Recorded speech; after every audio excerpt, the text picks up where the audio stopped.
que yo recuerdo y de lo que la escuela, había una escuelita ahí, en ese lugar, que ahí trabajaba mi madre. Y por aquí veníamos a jugar. Aquí debajo de esta grada había un hoyo como ese, pero más profundo. Como tipo frontón de la mina. Como tipo, exacto, hacia adentro. Entonces, una de las leyendas que se conocía por los moradores de esa época era de que esta piedra era encantada. Porque supuestamente de ahí debajo salía una gallina con pollitos de oro. Un venado también decía. Amarillos completamente. Yo nunca vi, pero esa era la historia, ¿no? Entonces, ese hueco se quedó debajo de esta como grada, que se fue tapando. La hicieron. O sea, la taparon y mire, siendo una de las tradiciones que había, se la debía haber mantenido, ¿no? Y de ahí, en base de que se la considera encantada esta roca, pusieron la iglesia, comenzaron a hacerla, o cómo fue vuelta. La iglesia fue, o sea, en época de los americanos, en las minas en Portobelo, solía venir acá un señor que se llama Honorio Romero. Él le gustaba muchísimo el campo. Y como había solo la casa grande de mis abuelos al otro lado y la hacienda Salvias, él venía acá. Le gustaba andar con un tío que se llamaba Augusto Ventimiglia. Entonces solían venir y a mi tío le encantaba también lo que es esto de la religión, ¿no? Las capillas, las urnas, ese tipo. Entonces, como era la escuelita aquí, él vino y regaló esa cruz, don Honorio. Ah, la cruz que está arriba. Sí, y allí tiene una placa. Ya la veo. Vea la placa. Eso dio inicio a que se hiciera una misa.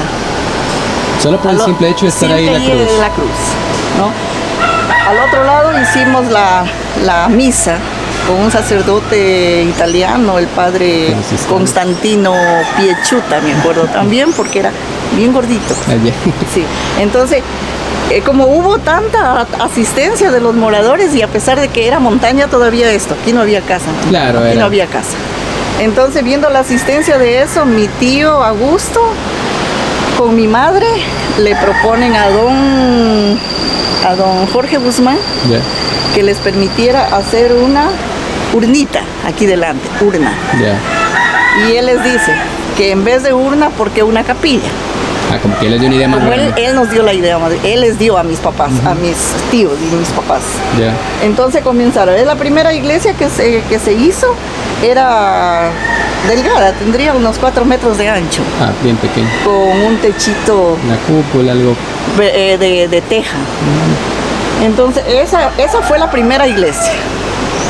Luego, poco a poco, viendo la cantidad y ya la iglesia la hicieron, esa que le digo, la primera, la hicieron pegadita a la piedra. ¿No? Desde el principio. Desde el comienzo la hicieron pegada. Ahora, el problema era que todo el agua se bajaba por la piedra. Claro, normalmente. Sí, normalmente. Entonces vino una segunda iglesia ya más ancha, que la foto la tengo ahí en mi salón. La segunda iglesia.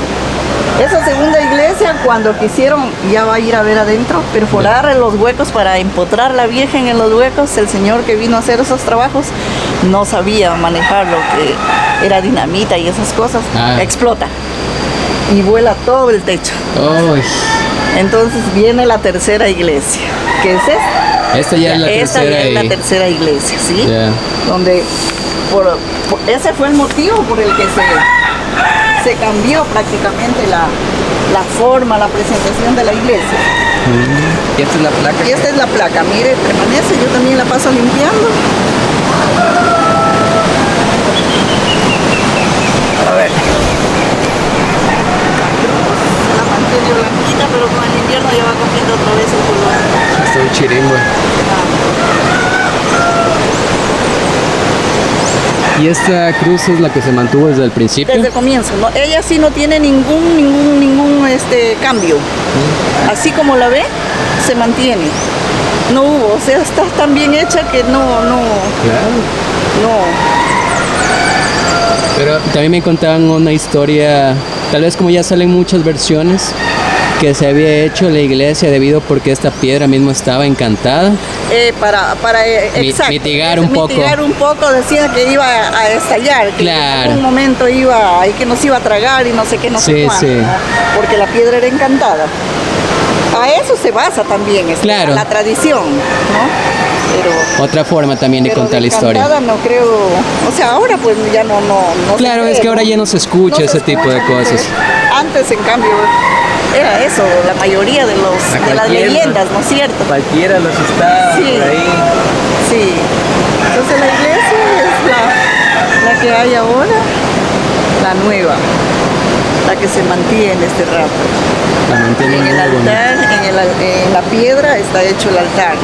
¿Cuál es el santo de aquí? María Auxiliadora. María Auxiliadora. Eso le digo, que a raíz de eso hacen la primera iglesia, que le digo sería hasta ahí, ¿no?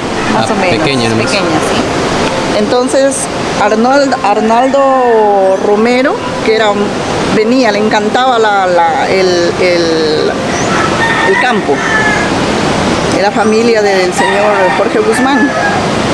A él le pide mi mami que les regale un santo. Que les done uno. Sí, que les done.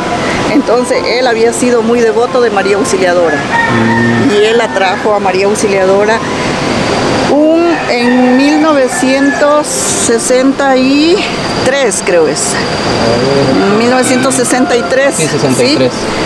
Más o menos duró 2 años la construcción. Por el 65 más o menos llega la Virgen a Zaruma. 2 años después. Sí, llega la Virgen a Zaruma y de Zaruma la traen en procesión todos los moradores. La Virgen hace una primera parada en Cinsao. Ahí celebran una misa, descansan y vienen aquí abajo a San Antonio. Justamente, en la parte al frente donde vende Francisco los dulces, arriba, había una covachita, una chocita. En esa chocita vivía don Pedro Balcázar. Ahí se hizo la segunda misa, para luego llegar aquí al templo. Y aquí entonces, esa fecha fue el 13 de agosto, 13-14 de agosto. Por eso la segunda semana de agosto se la dejó para las fiestas del pueblo. Claro. Esa es la historia, o sea, ese es el por qué se celebran las fiestas de María Auxiliadora. Fiestas patronales de María Auxiliadora, en honor a ella. Ahora, actualmente la Virgen que está ahorita ya no es la primera. La primera se deterioró porque había sido de madera. Entonces la que está ahorita es la donada por mi suegro, por el papá de Fernando. El papá de Fernando. Él donó la que está ahorita, esta imagen. Él la donó y entonces es la segunda imagen que hay en la iglesia, la que ahora la tenemos.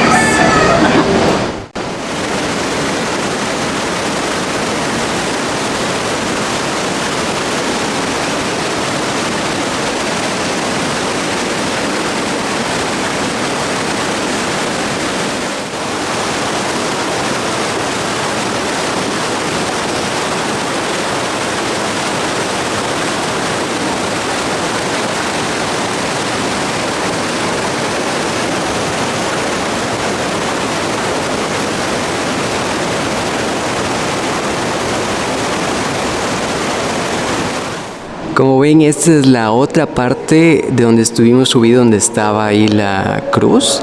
Miren, toda esa sección es roca que se ha vuelto parte de la iglesia central y me atrevería a decir es la única iglesia que está construida sobre una roca y ya escucharon la historia.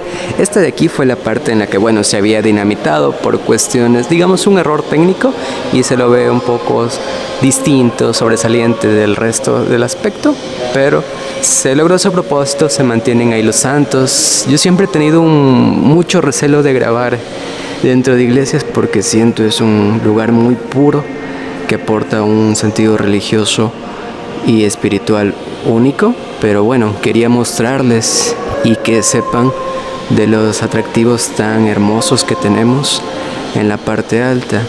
Me asombra ver lo pulcro que se encuentra en las instalaciones. Miren todas las banquitas, Y es una iglesia de un muy buen tamaño. Se encuentra frente al Parque Central en Salves.